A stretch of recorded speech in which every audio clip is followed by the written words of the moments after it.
Great. Thanks, Scott, and welcome everybody. Our topic today, this actually came out of some work with some folks who actually watch this. So if you're watching, I think you'll know who you are and where the inspiration for this comes from. So the thing we're going to talk about today is that the idea that understanding is not about you. So I see this all the time, especially when couples are trying to deal with like triggering information, triggering content, intense emotions. Usually the partner who is trying to communicate gets really, really frustrated because they feel like their partner is not understanding them, despite how many times their partner says, no, I get it, I understand you. So couple questions to prime the pump and get you all thinking. What does saying, geez, I get it, what does that accomplish in your relationship? Why would your partner bring something up again and again when you're saying, I know? If you look at that just from a what's happening between these two people perspective, not from a content perspective, it's very apparent that there actually isn't understanding.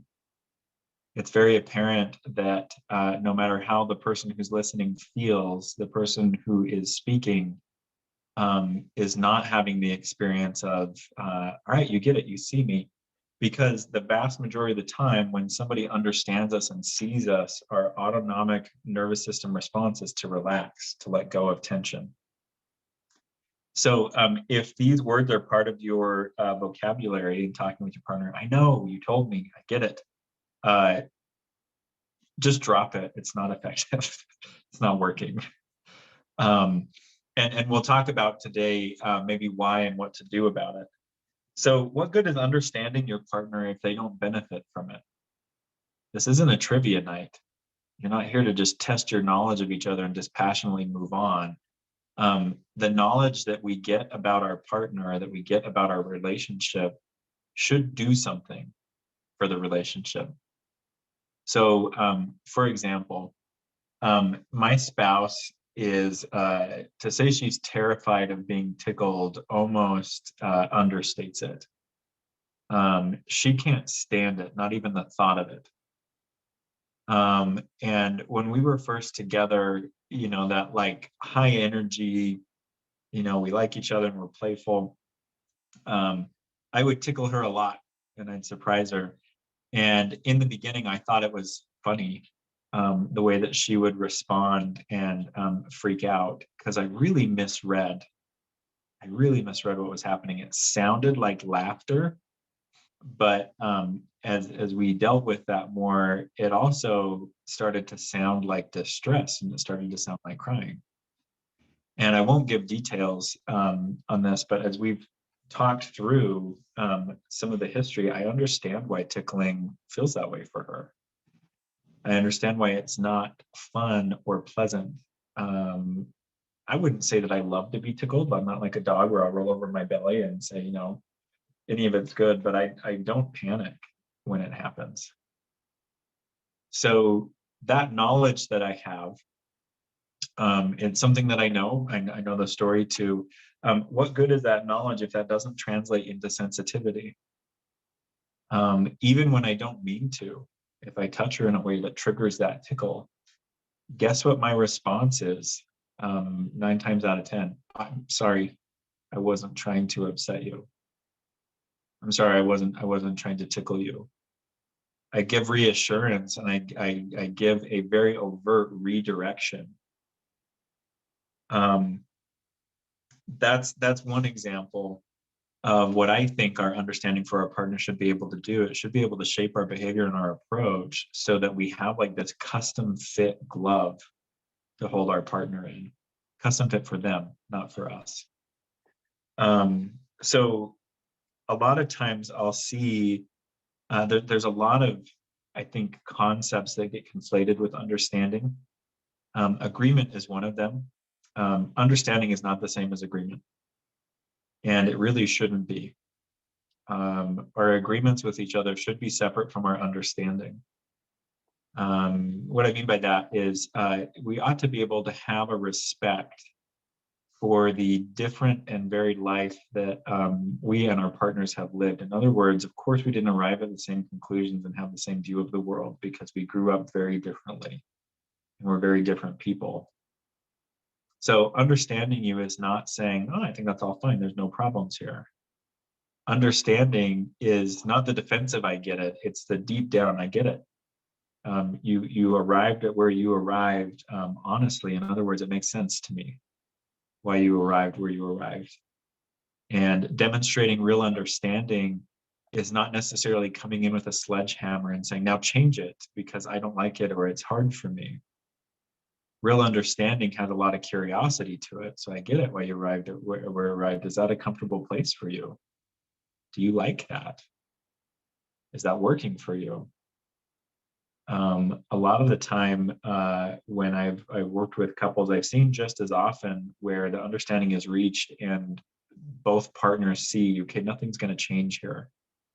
This feels great to the person. Just as many times I've seen the person who's being understood, I've seen them say, yeah, you get why I came here, why I arrived at this place, and I hate it. I don't want it to be this way. But this is how it is for now. You always have to start in the present with each other, not in the future. Here's how we want it to be, or here's how you should be. Or in the past, it never should have been that way. You have to start here and now. So I think it's a lot more important to show understanding because that's a two-person thinking. I'm really trying to get you. I'm really trying to be an expert in you. Versus agreement, which is just one person thinking, well, we think the same, we feel the same, we don't need to worry anymore. Understanding, I would say, for many, many parts of a relationship is greater than agreeing.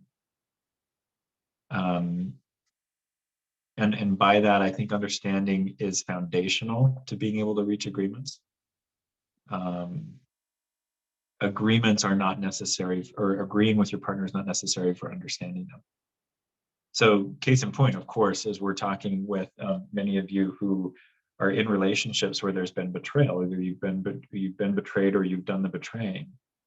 I would say folks who betray and the people they betray, they do come from two different worlds. That's why the betrayal happened.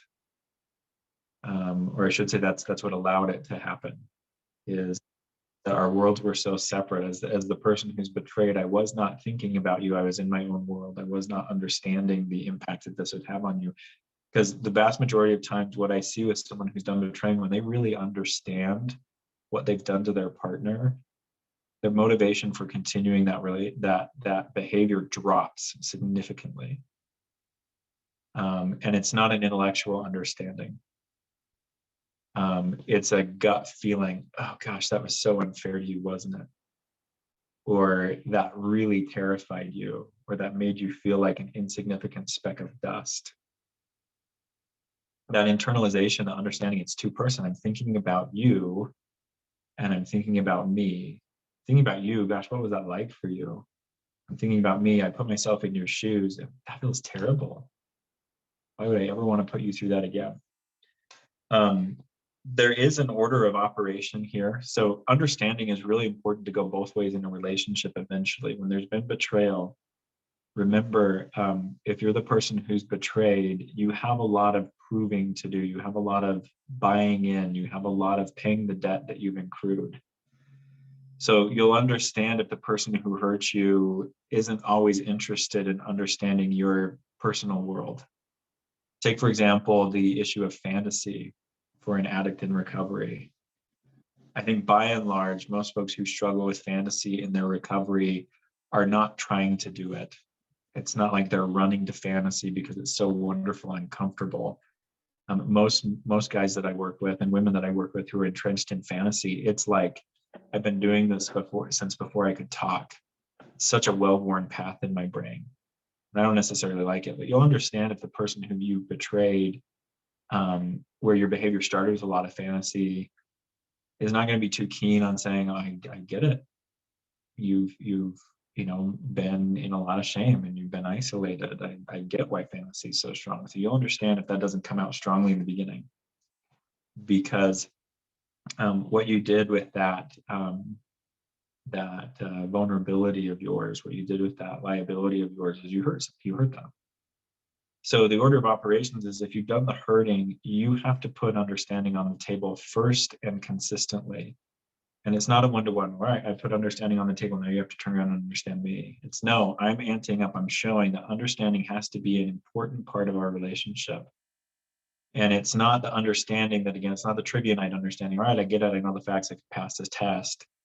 It's the understanding that's for you. Because of my understanding, I can use that to give you relief. I can use that to help you feel safe. I can use that to help alleviate and resolve your concerns. So let's talk about some ways that you can show understanding, that it can go from the, all right, I get it, I got it, geez, quit saying that, into the demonstration, the showing, not telling. So I think one of the primary ways to show understanding when you've hurt your partner with intimate betrayal is respect and work to understand their boundaries. Again, this is somewhere where agreement doesn't have to be a thing. The whole, like, I've seen several cases where a partner has said, I want you to have accountability software on your phone, when pornography has not been the issue. They haven't actually used their phone to act out. If there's understanding, then it's not so much like, you wouldn't argue that. Like, no, that's not a problem for me. You'd say, you got it. That makes you feel safer. I understand how I have not shown you explicitly or enough that I'm bought in and I care about your safety. You could ask me to wear pink pants every day, and I would get curious. Oh, what does that mean to you? Why do you want to see that? But I wouldn't argue. I wouldn't say I'm not doing that, because I get that you're the one who decides what's safe for you, not me. Another thing that you can do to show understanding is don't use defensiveness, period. If you really want to help a relationship, defensiveness is not the way to do it.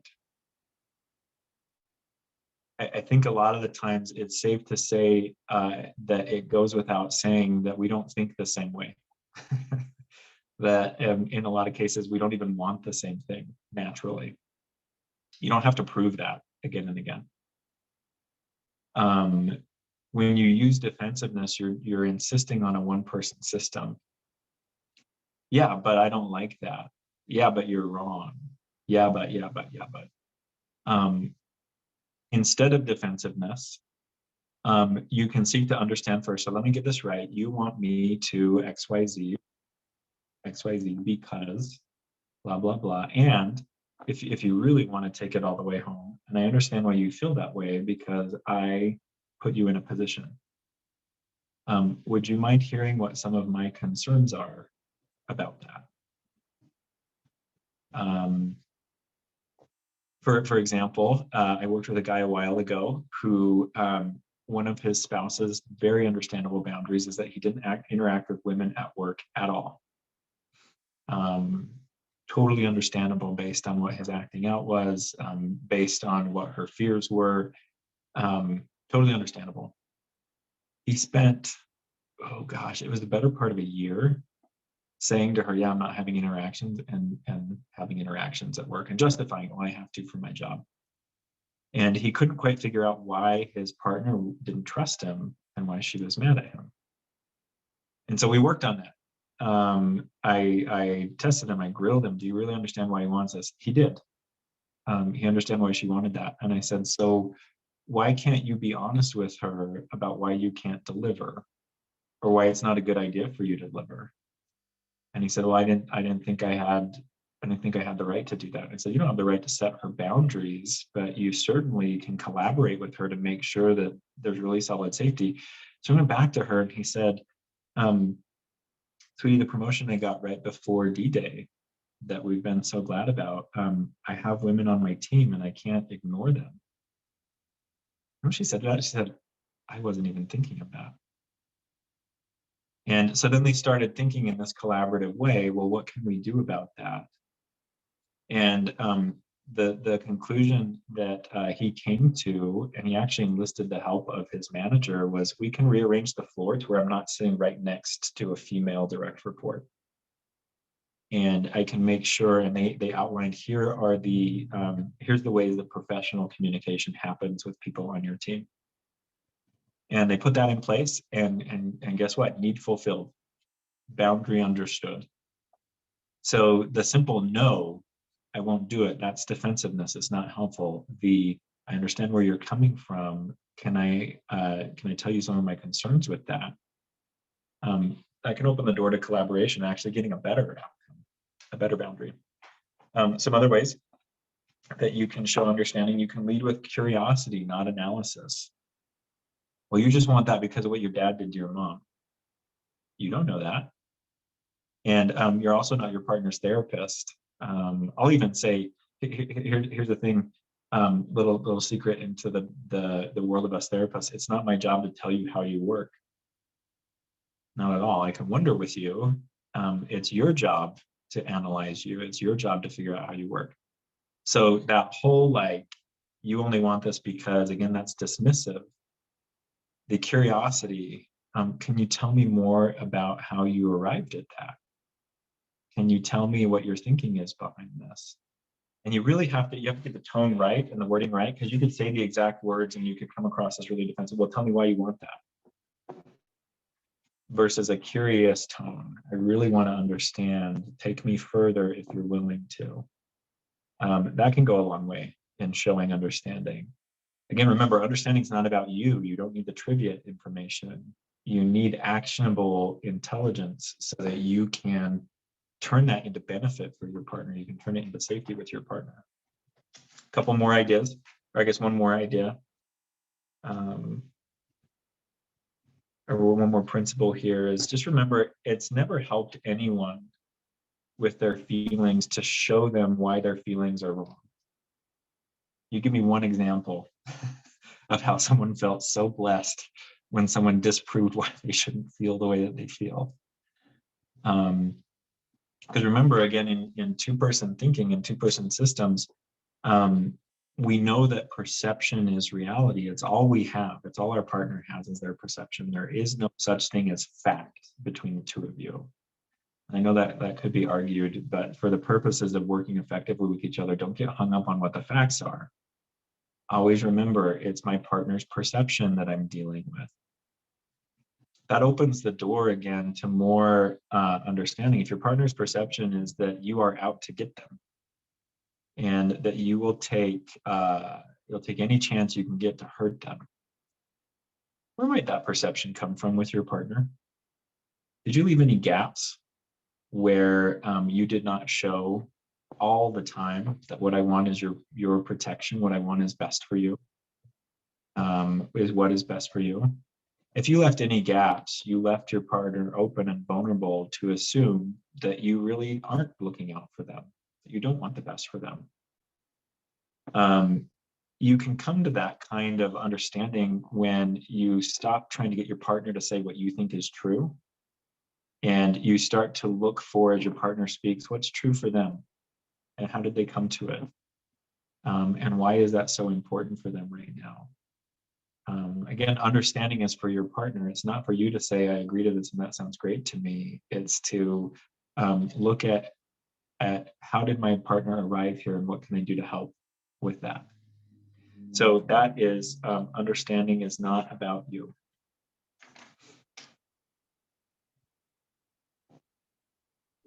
Thank you, John. There was one thing you said that stood out to me about this whole thing. And you said knowledge needs to become sensitivity. And that kind of is like, oh, when I understand, it's not just here, it's in the heart, it drops, it makes that 12-inch drop, and it becomes sensitivity. And everything else kind of flows from that, be curious instead of defensive, and, don't tell me my feelings are wrong, and all of that stuff. I love that. And curious is the other thing I wanted to emphasize here. instead of getting defensive, be curious, because I see guys get defensive all the time. I know you do too. And it's like, why don't you ask why they're asking for this? And the example you gave of the work situation is perfect. Ask, explain, are you open to hearing my side of it? Why this is a problem? And then come up with something that works for both of you.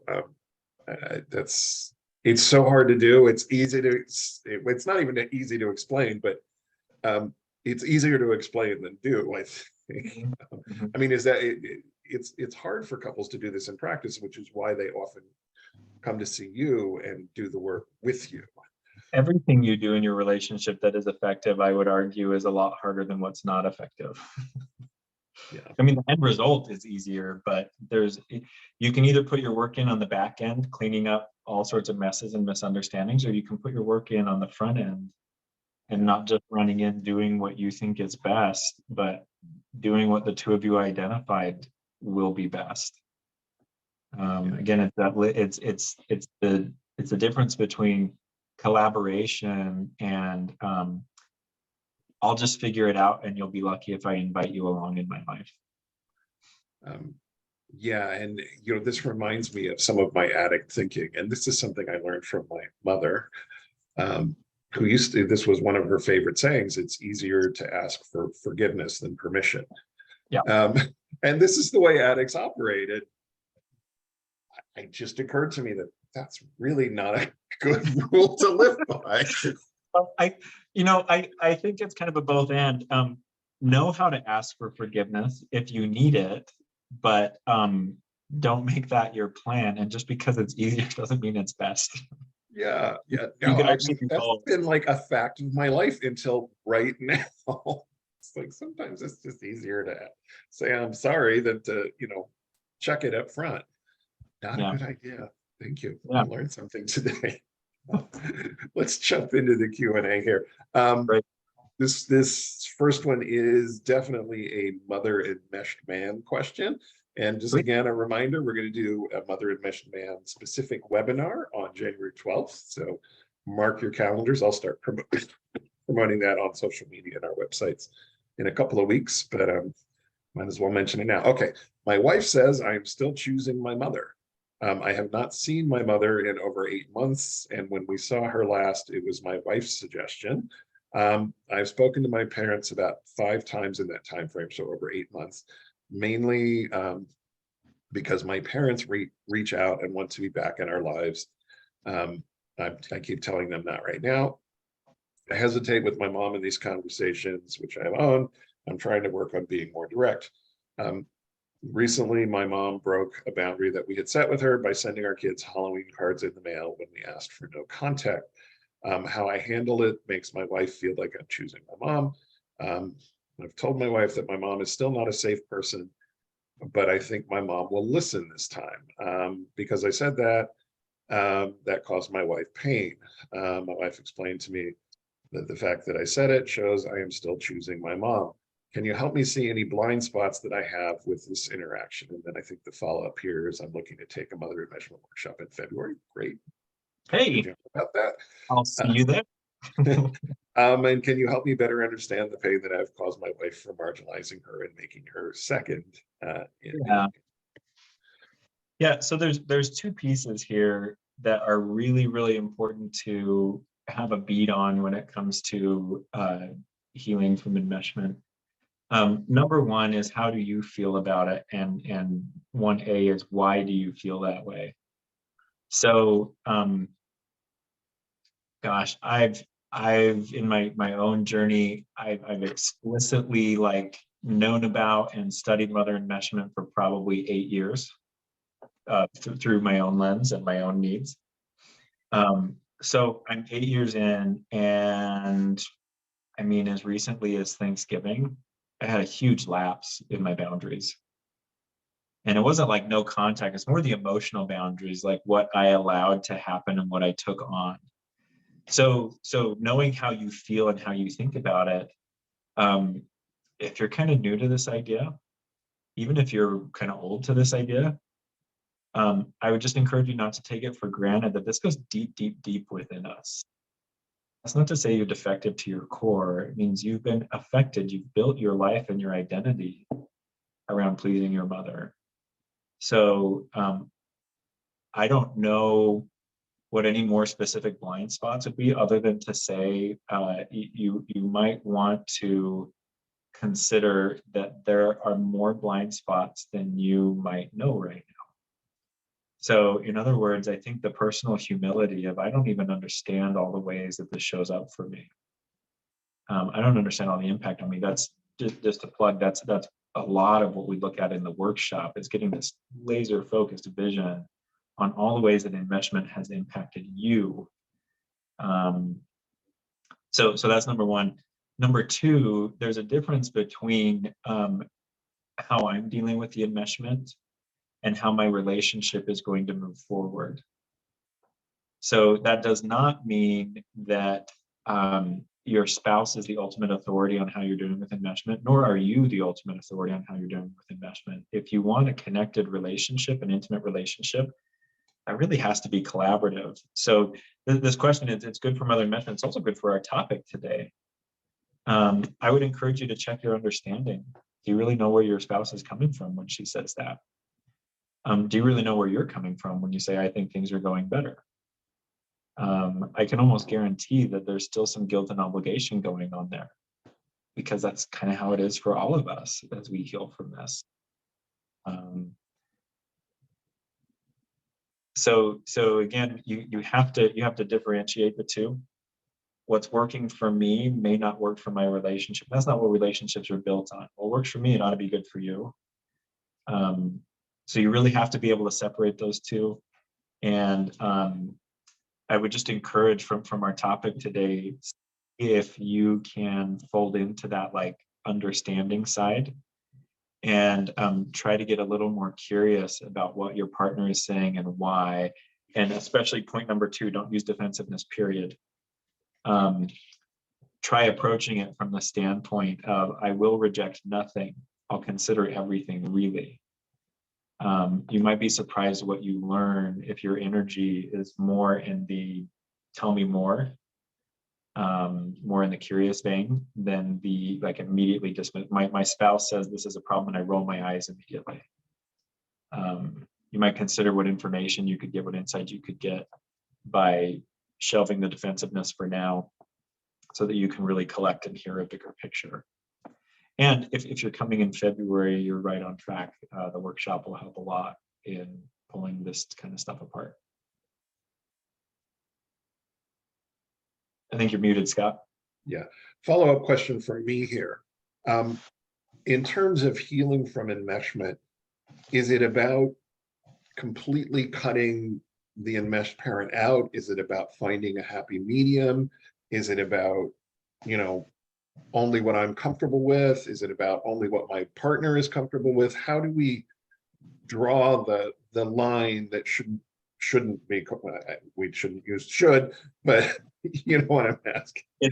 It's none of the above, because amputation is not the same thing as emancipation. I've had guys in the workshop who amputated their mothers like 4 or 5 decades ago and are still struggling with the inner workings of enmeshment. It's not about a happy medium, because your emancipation is not a negotiation. Biologically, it's not supposed to be that way either. I tell this story in the workshop all the time, but there was a guy who showed up, and in our check-ins, he'd said, I don't know if this is good or not, but I was talking with my mom on the way from the airport to here. And everybody kind of smiles and chuckles, because we all know what that feels like. And he said, I finally told her why I was going to be unreachable for the weekend. I told her I was going to do an enmeshment workshop, and that I felt like I needed to work on emancipating from her. And I asked her if that would be okay. She said, yeah, I think that would be good for you. And everybody laughed, not in a mean way, but again, that feeling of like, I'm supposed to make you happy. That's not the point of it either. Whether it's your mother or your partner, that's not your driving motivation. It's less about what do I do, and it's more about, can you come from a place where you are free from guilt and the burden of unhealthy obligation? can you look at it from a really emancipated place? I know my thoughts and I know my feelings and I know what I need, and now I can choose the best way to get it. Sometimes the best way to get what I need does include some compromise. But sorry, I shouldn't say compromise. I should say negotiation. Sometimes I give a little to get a lot more. But the only way we can do that safely is if we're in control of what we're giving. If you're not, it's not negotiation, it's a slippery slope. Does that answer the question, Scott? It does, and I have about 6 more, but I'm going to save them for January when we do the enmeshment webinar. When my partner acted out, he created very romantic scenarios and blurred lines between friendship, intimacy, sex, and novelty. Meanwhile, he would not want to be intimate with me and lost interest in creating romantic situations in our relationship, which led him to think he was not in love with me. I guess my question is, how can one create intimacy with strangers and run away from the true intimacy that we had established? What a wonderful question. That's a great question. It's not uncommon in sexual pornography addiction for intimacy and intensity to be indistinguishable, or I should say substitute intimacy for intensity. So that's what romance and those romantic scenarios are all about. If you watch any romantic comedy or romance movie, it's ridiculous the extent that the reaches these people go to show their love for each other. That's about intensity, not intimacy. That aligns with biologically where the beginning of a relationship is. It's all novelty. And there's a lot of reward when you see pleasure from a partner for the first time, or yeah, you get me and I really like that. There's a lot of reward with that. That's the intensity part. That's the neurological term. We call it limerence. It's mostly hormonally driven. Intimacy is more of a choice. It's more of a broader, like our whole relationship is about coming together and witnessing one another and being each other's person. It's also a biological imperative, but it comes later than limerence. So I could totally see the like, it makes me think I don't love you. But love and intensity, love and limerence are very different things too. So I hope that helps. It's a very common thing to have intensity be what addicts are looking for, not real intimacy. Most addicts I work with, I would say, are intimacy avoidant. Yeah, and in recovery, I mean, one of the things that we want addicts to do is become intimacy seeking with their long-term partner, the person that they should have intimacy with. Again, the should word, sorry. How can this be rekindled, and can some of the intensity also be rekindled in the relationship itself? Yeah.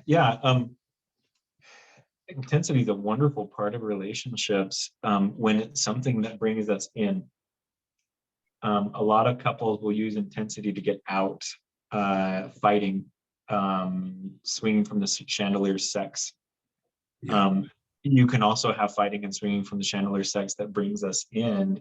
I would say it's all about what happens next. It's the caring for each other next. It's the checking with each other next. So you can totally have a reworking of intensity, and that can be a really fun part of a fulfilling, intimate sexual relationship. You can also have a reworking of the intimacy. From a neurological standpoint, most of the addicts that I work with, well, I would say all the addicts I work with, they're autoregulators. Means they shut everybody out. They shut everything from the outside out in order to regulate themselves. That's not a disorder. It's an orientation to soothing. You can learn how to be a self-regulator, which is I can be aware of out here and in here at the same time, and I don't have to shut anything out to attend to me. You can also learn to be a co-regulator, which is me and trusted people. We help each other to regulate our feelings. I would say that I feel confident in saying all addicts that I work with are very good at the auto-regulating, and the other two they don't do as well. That can be trauma. That can be lack of skill. It can be, I've replaced intimacy with images on a computer screen for my whole life, and I'm, not wired that way right now, but totally can be restored. That's why sobriety plays such a big role, because you have to stop treading down the neural pathways that allow that and align with that, and you have to force yourself to build some new ones. Thank you. This is such a relevant topic for me. Thank you. Thank you. Will it be posted online? Yes, it will be posted online. I'll get it up. Should be this afternoon. Depending on how quick it processes, it might be tomorrow morning, but probably this afternoon on our YouTube channel, Sex and Relationship Healing, or it'll also show up on our website. What social media are you guys on? Seeking Integrity and Sex and Relationship Healing, same company. We're primarily active on Facebook. We have Twitter accounts and LinkedIn, but we don't have a social media person, so it's kind of up to me to. And I go on Facebook and I post something once in a while. So look for us on Facebook right now. John, are you active on social media so people can follow you? I'm, strictly speaking, no. You can email me, jtaylortherapy@gmail.com. I'm really not active on social media, or you can message me through my website, whitepinerecovery.com. That's as social media as I get. Yeah, I'm kind of the same way. You can follow me on Facebook, but you'll see pictures of my cats and nothing else. So don't look me up, but look up sexandrelationshiphealing.com and email John. Okay, next question. My husband will not, in capital letters, not do any serious recovery work.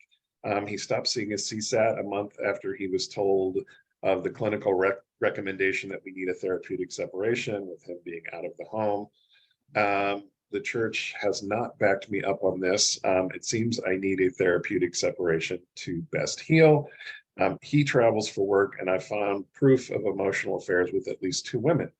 Any tips for a legal separation? How do I find a lawyer who is familiar with my narcissistic spouse? So we're getting into legal stuff, not our area of expertise, but maybe talk a little about therapeutic and boundaries and things like that.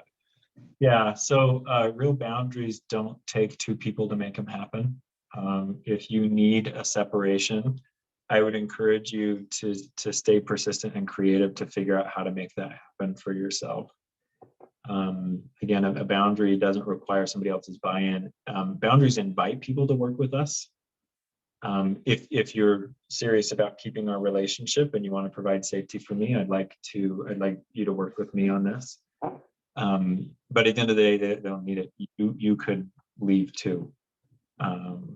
So go down that road, as if I don't have his cooperation or his buy-in, how can I still get what I need? Just a word on interviewing professionals to help you. Some of my therapist colleagues, they don't like that I suggest this all the time, but I'm a big proponent of it. I offer it to my clients, and we recently had to work with attorneys for an adoption.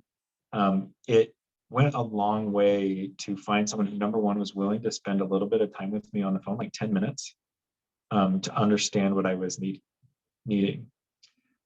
So I don't know that legally speaking, not legally speaking. Speaking of lawyers, I don't know that I've seen a lawyer understanding narcissistic abuse make a giant difference in how legal proceedings go. As far as being able to support you emotionally, lawyers who understand emotional abuse and complicated dynamics, they can support emotionally better, but most lawyers are not in the business to support their clients emotionally. They're there to file petitions and guide you through the court process. So don't be shy if you're looking into an attorney. Get some names and recommendations and call and interview people. Find out about how they work and see what feels like it fits best with you.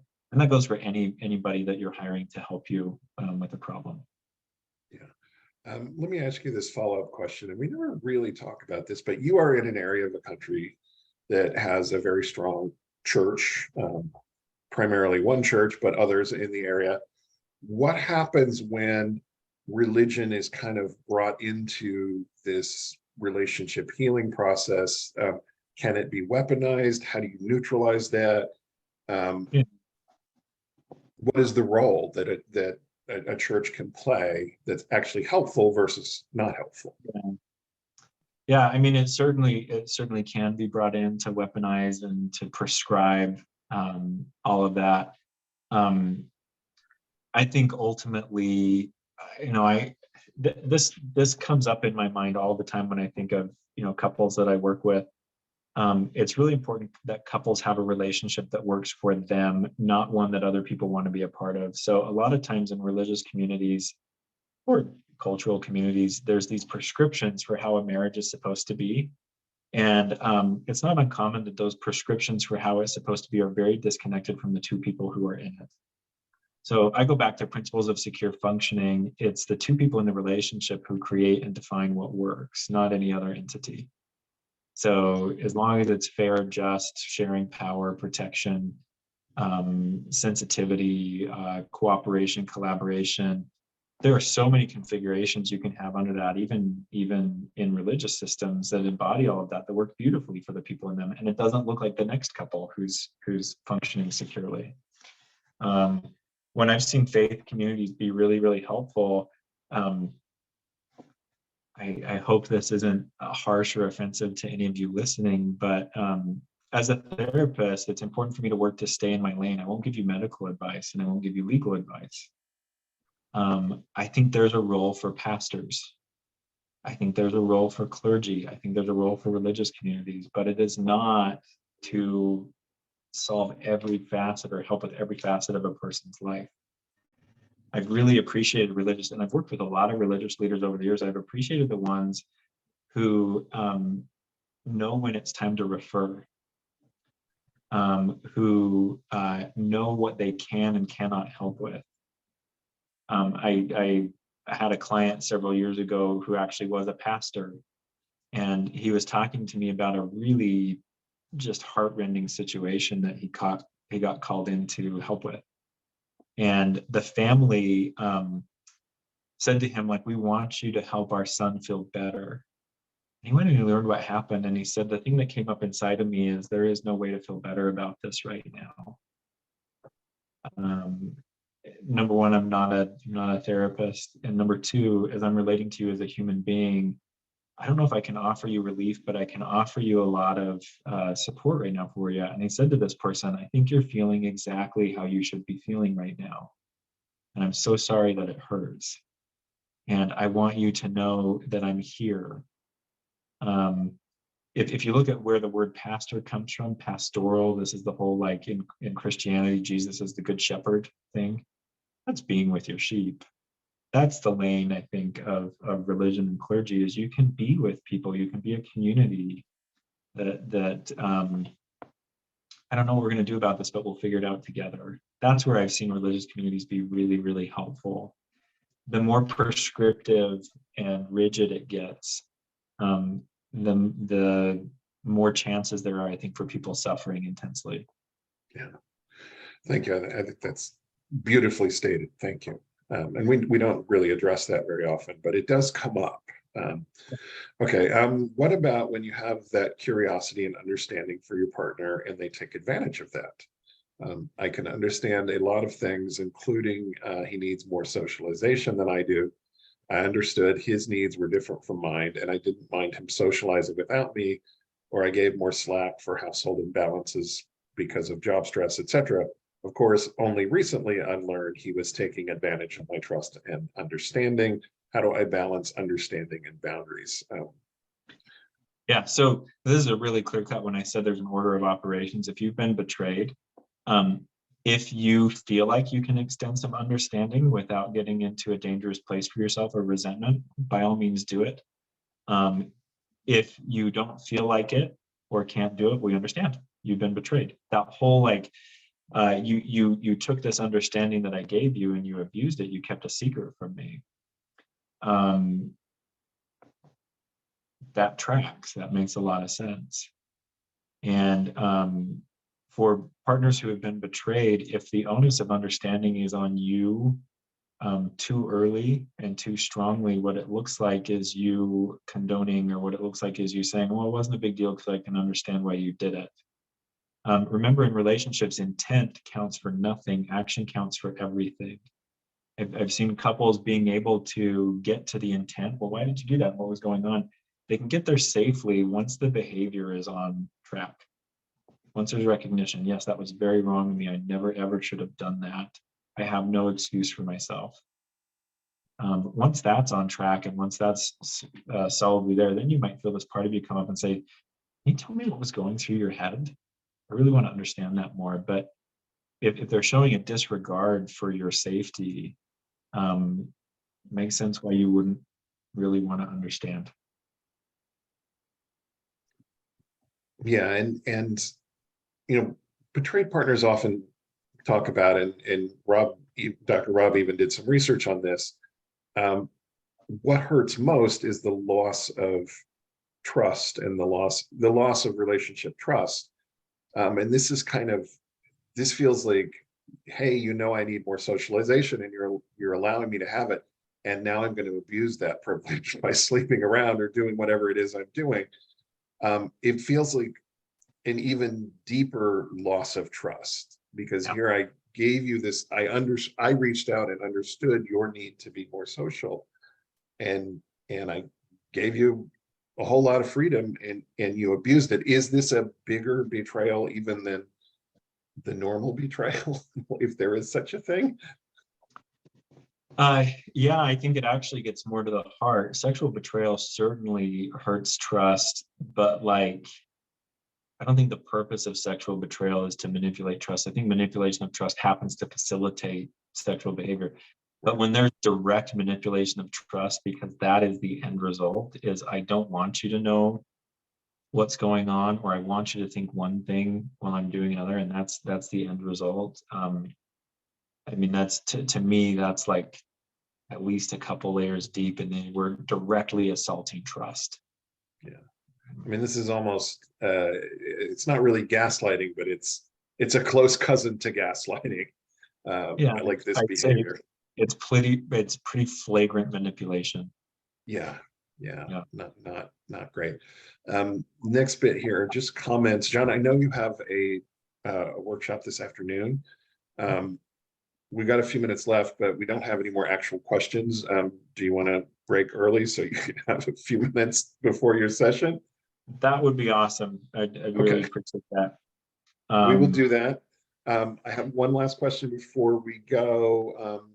2 weeks from today is December 22nd. I will Is not that be planning. I will not be planning on a webinar that day, so it'll be the 12th that I'm okay? planning. So we will see you, everybody, on January 12th, and we will discuss mother enmeshed men. Start writing your questions down now. So we'll be back next month. Thank you, everybody, for being here. Thank you, John, as always, for your time and expertise. It is very much appreciated. And we'll see you on the 12th. Thanks, everybody. Have a good holiday.